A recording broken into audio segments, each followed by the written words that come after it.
नमस्कार। आज जो हम बताने जा रहे हैं वह इतिहास में और इतिहास के पन्नों में पहले से ही दर्ज है। वह ताकत और उस ताकत की आज हम चर्चा करने जा रहे हैं।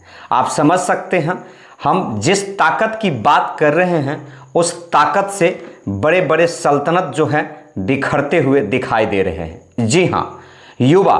और युवा यदि चाह ले तो देश की किस्मत भी बदल देता है। युवा यदि चाह ले तो देश की सूरत भी बदल देता है। जी हाँ, इन दिनों भारत से सटे नेपाल में पड़ोसी मुल्क है, मैत्री का संबंध है, वहाँ इन दिनों काफ़ी उथल पुथल मचा हुआ है।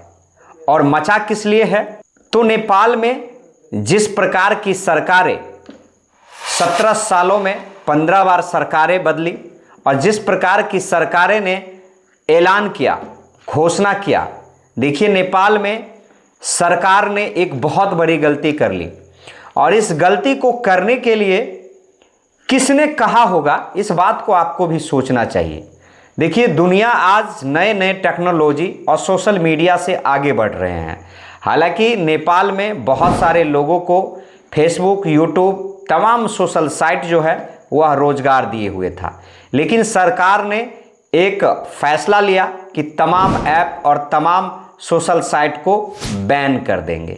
जैसे ही यह घोषणा लिया गया और किया गया और इसको बैन किया गया, तब युवाओं की नाराज़गी जो है वह अपने अपने फ़ोन और अपने अपने घरों से निकल के सरकार के दरवाजे तक भी पहुंचा।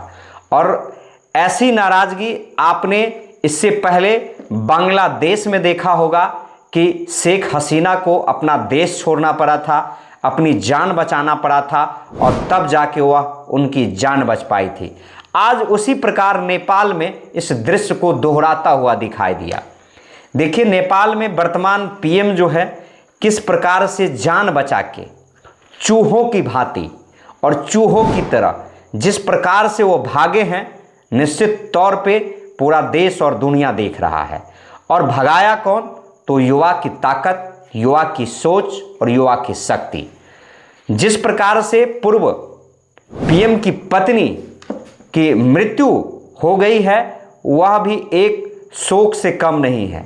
हालांकि यह सब चीज़ें जो है हम लोग इसलिए आपको बताने की कोशिश करते हैं कि आप समझिए, जिस नेपाल पे चीन का अपना एक बॉन्डिंग था, चीन का हद तक हस्तक्षेप रहता था, उस चीन आखिर क्यों नहीं समझाया इस सरकार को, इस पीएम को कि भाई आखिर ये गलती आप क्यों कर रहे हैं?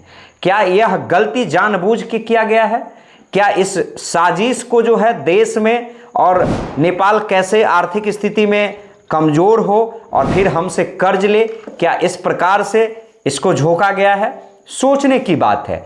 मैं नेपाल के तमाम युवा साथी के साथ खड़ा हूं और इंडिया से रिपोर्ट कर रहा हूं और उनके सोच और उनके अधिकार को सरकार को समझना चाहिए। और सरकार यदि नहीं समझेंगे तो जिस प्रकार से आज अपने जान बचा के आपके तमाम मंत्री, ऊर्जा मंत्री के घर को भी फूंक दिया गया और ये हरकत हुई है, निश्चित तौर पे आने वाले समय में इंडिया को भी सावधान रहना चाहिए। देखिए, नेपाल में जिस प्रकार से युवा आक्रोशित हुए और नेपाल सरकार की तख्त पलट के रख दिया, सत्ता बदल दिए और सत्ता में बैठे बड़े बड़े लोग जो हैं हिल गए, डर गए, उनको लगा कि अब मुझे बचना मुश्किल है। सेना के जवान ने हालांकि हेलीकॉप्टर से जो है गुप्त रास्ते से उनको दूसरे देश यानी दुबई भेज दिए, लेकिन इतना ही नहीं, आज भी नेपाल जल रहा है और कल किस स्थिति में होगा इस पे भी हम चर्चा करेंगे। फिलहाल नेपाल में जो घटना घटी है और नेपाल में जिस प्रकार की घटना घट रही है उससे तो सरकार निंदनीय है और सरकार को इसका निंदा करना चाहिए और हम लोग भी निंदा करते हैं, क्योंकि यह पॉलिसी बिल्कुल युवाओं के हित और युवाओं के अधिकार के लिए जो है अच्छा नहीं है। बने रहिएगा। धन्यवाद।